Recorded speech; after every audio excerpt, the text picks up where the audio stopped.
The news of Dolly Parton's passing suddenly gives these old clips a different weight. But if we're going to remember her, maybe silence isn't the place to start. Start with Johnny Carson asking one harmless question and immediately having to take it back, or realizing that the song written just for him could still be renamed for somebody else and never be replaced. Stay until the end, because the gentlest moment is also the one that hurts the most today. 1. Their first meeting, and Johnny already lost the upper hand. Sighed Johnny, on her birthday no less. Yet she never felt like a new guest cautiously testing the room. In under a minute, she was talking to Carson, as though they were simply picking up a conversation they'd left unfinished, like excitement to the stage. But there was always a tiny needle tucked beneath all that sweetness. Carson only had to open the door. She turned a perfectly innocent birthday story into a moment that put the entire band on notice. Carson was usually very good at offering a compliment and then retreating to safety. With Dolly, it was almost like stepping onto a banana peel. She heard the opening, tilted her head, and the whole studio instantly knew the conversation no longer belonged to the host. Touched on a familiar image of mountain life, and Dolly gently brought the conversation back to the real families who live that way. Then, just when the mood seemed ready to turn completely serious, that mischievous glint returned, and the room broke into laughter again. Spring. Dolly talked about hardship without asking the audience for sympathy. In her voice, the memory still carried warmth, running footsteps, and mischief. That was a rare gift. She could turn a difficult childhood into a place where people wanted to sit for a little while. No cue card. All it took was one more curious question from Carson for Dolly to push live television farther than expected. The audience reaction arrives like a wave, half a beat late, because everyone needs a second to believe she really kind of confession an over-prepared interview could never produce. Dolly spoke about her absent husband with completely natural affection, while Carson followed the story with surprise that became more genuine by the second. Find a sensible explanation. But Dolly led him somewhere logic was no help at all. That exchange is what made late night feel alive back then. Nobody knew where the next sentence would go, including the man behind the desk. 2. Dolly returns and brings the whole family with her. Dolly returned, and the polite feeling out process was completely gone. Johnny took in the sparkling outfit.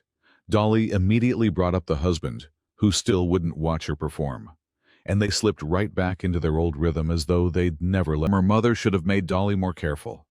For her, it simply became material for the next appearance. Then the laughter softened naturally as she sent a message to the hospital. A small, sincere shift in mood that felt completely unscripted. Plainly, that the studio nearly forgot to laugh for a few seconds. And that's often when Carson was at his best. He didn't break the emotion. He simply waited for the right opening and placed one weightless line there, bringing everyone back without diminishing the memory. As told by Dolly, began with dirty laundry, a Nashville sidewalk, and a man circling back one more time. Carson listened as though a wonderfully strange movie was being assembled in front of him, while Dolly calmly supplied one perfect detail after another. By now, Carson realized Dolly had brought her mother, father, and husband onto the air, even after being told to keep the family out of it. And her choice of the next song made every promise of discretion suddenly look very... Dolly didn't tell stories only through conversation. She knew how to hold an entire room in her hand until the precise moment she wanted to let it go. Looking back now, the laughter at the end of the song is still bright, but the smile that follows makes you miss someone who could make a room that happy so easily. 3. Dolly writes a song, and Johnny has nowhere left to hide. By this appearance, Dolly no longer spoke to Carson like a star promoting something. She spoke like a friend who was always happy to come back. And the dressing room story made that closeness both sweet and funny in a way no writer could have planned. An honor grand enough to make almost any guest turn solemn. But Dolly never let solemnity survive for long.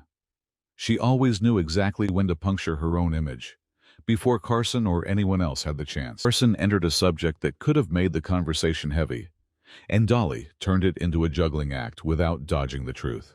She had a strange way of reassuring an audience. If Dolly could still laugh, it felt as though the room had permission to breathe again.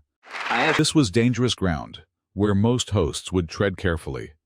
But Carson and Dolly trusted each other enough to charge straight in. Every compliment he offered could be bent in a new direction. And every time she struck back, Johnny laughed like a man who knew he'd dug the hole. Talked about secrets like old friends, forgetting that the cameras were still rolling. That atmosphere was one of classic late night's greatest gifts. Millions of viewers got to sit in on a conversation that felt more private than television was. 4. Johnny Carson met countless legends, but very few could make him wary, make him laugh, and make his affection so obvious the way Dolly Parton could. If these tapes also made you feel as though you'd stepped back into that studio,